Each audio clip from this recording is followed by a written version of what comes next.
Alright guys, welcome back to the channel, and on today's episode we're going to be back on the G again. I have a GKtech Angle Kit that we're going to be installing.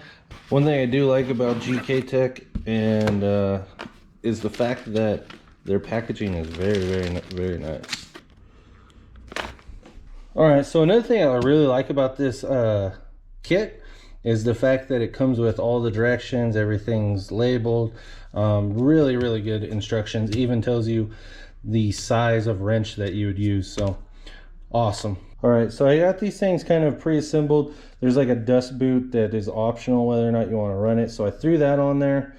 I want these heim joints to last as long as possible, so threw those on for longevity. Now that that's pre-assembled, what I'll do is I'll start tearing into this and getting all the OEM parts off of there so we can throw those on. So before we start tearing into this, I want to kind of get a baseline for the stock angle. So I set this up. So right here, I put some tape, turn the wheel, put another strip of tape, and then basically I'm using a protractor to figure out the degrees. You guys probably can't see it, but it's right around 38, maybe 35 to 38 degrees. The stock angle, which we should get drastic improvements with this kit.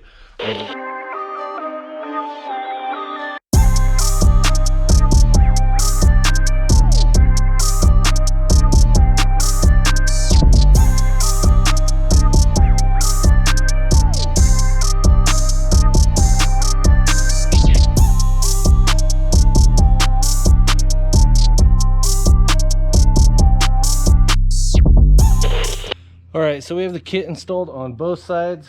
All I gotta really do right now is lower it down and then check out the angle. 1 week later. Alright guys, so we had to wait a week, get some parts in. We needed an additional rack spacer, one of these, because we're not getting the angle that we should be out of the car, and I think this is the culprit. We have one on the passenger side, but not one on the driver's side. So I think it's limiting the amount of angle that we're getting. This kit should get us about 60 degrees, depending on wheel fitment. With these wheels, we should be able to get easily 60. So, but right now we're only getting 43, so we've improved like less than 10 degrees of angle.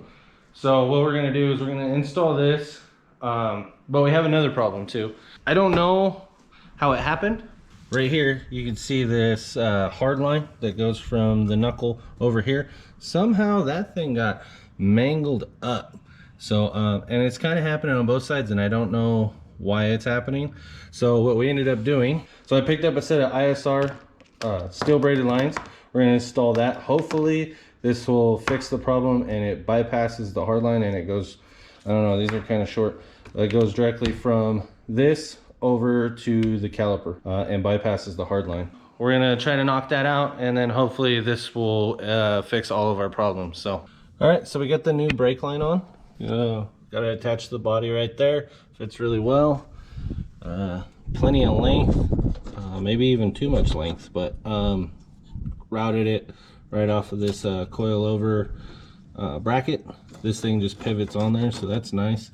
And then routed it down this way and up to the caliper.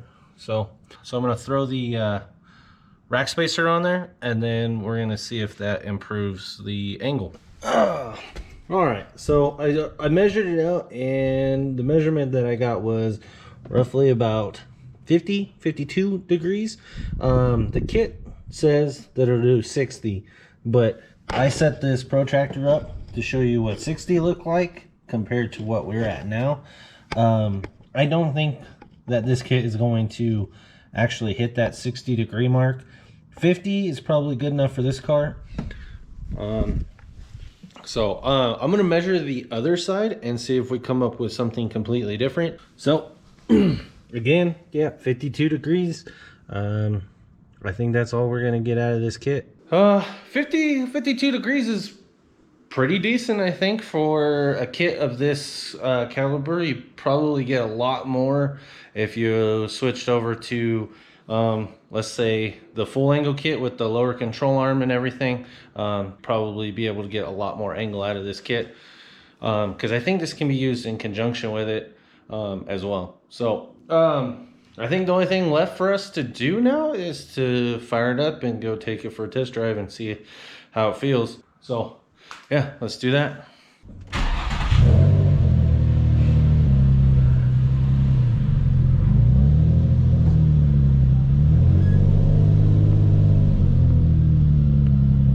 Brakes are super soft still. Probably got to rebleed all of them. Not a big deal though.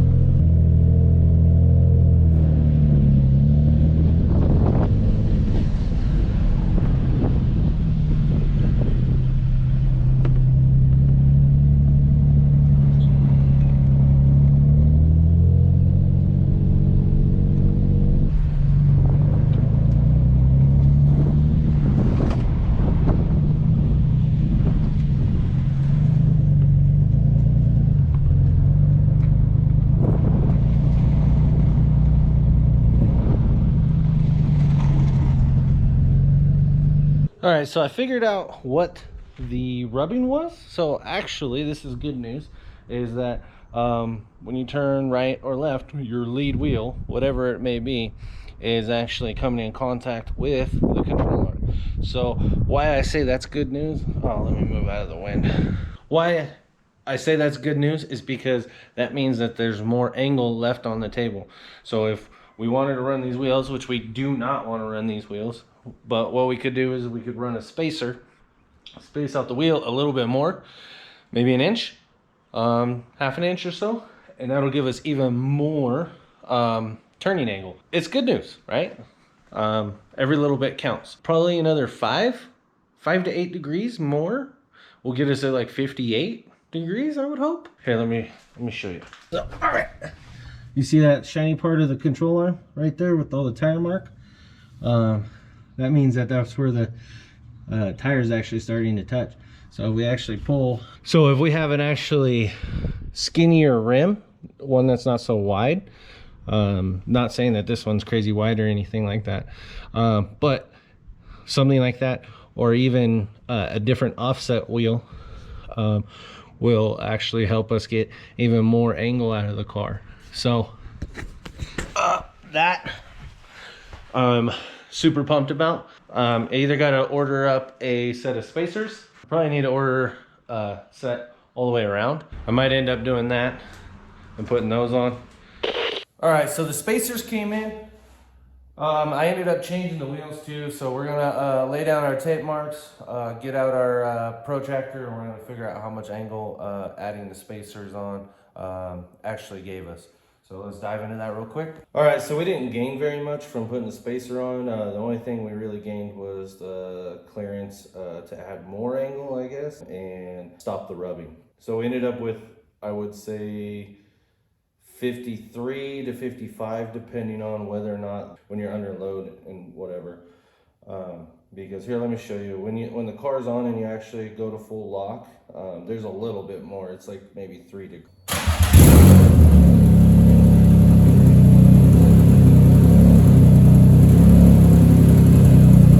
All right, with adding the spacer on, we didn't really gain any more angle. So I think we're kind of at our wit's end with this kit as far as chasing additional angle. I think where we're at is fine.